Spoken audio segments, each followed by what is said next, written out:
नमस्कार आपण को अनुदीप चैनल को स्वागत करुच्ची। आज मु बनैबी मक्का चटपटा। देखु मुझे खाली बाउल मक्का को भल भाव सिझे देची सिझे छड़े देची। मु फास्ट मक्का को रखी दउची। मक्का देह पाई बहुत भल, बहुत प्रोटीन भी एथरे अछि।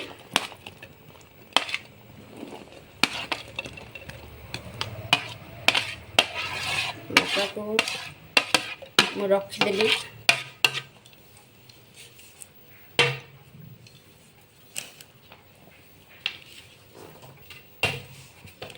तापरे मु मक्का चटपटा बनाए पाई मु उपकरण बने देची। देखंतु आगे पियाज पके दउची,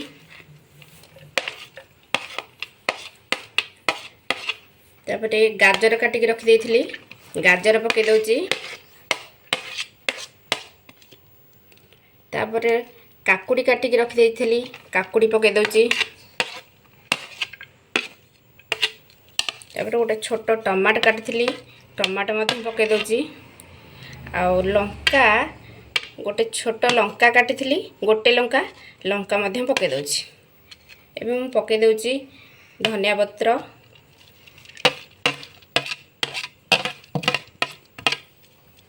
तापरे पके दउची कला लुण रखीथिली, कला लुण पके दउची। लंका गुंड,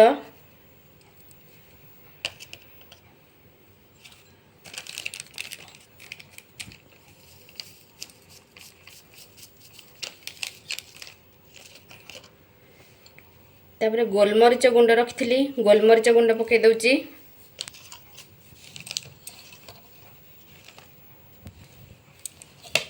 किछि लेंबू रस बाहर कर रखीथिली, लेंबू रस एवं पके दउची लेंबू रस।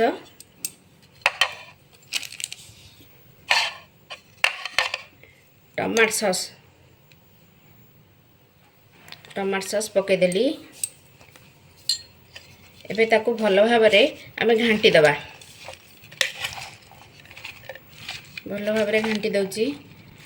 ए रेसिपीटी बहुत टेस्टी आ बहुत स्वादिष्ट भी। आपण माने घरे बनातु, आपण परिवार रे समस्त खाइबा को दियंतु आ निजे भी खांतु। मो वीडियो देखिथिबारु आपण मानकु बहुत बहुत धन्यवाद।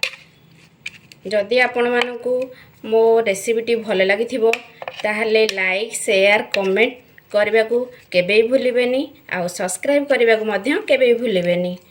रहुची जय जगन्नाथ। एबे मोर प्रस्तुत हो जाइछि मक्का चटपटा।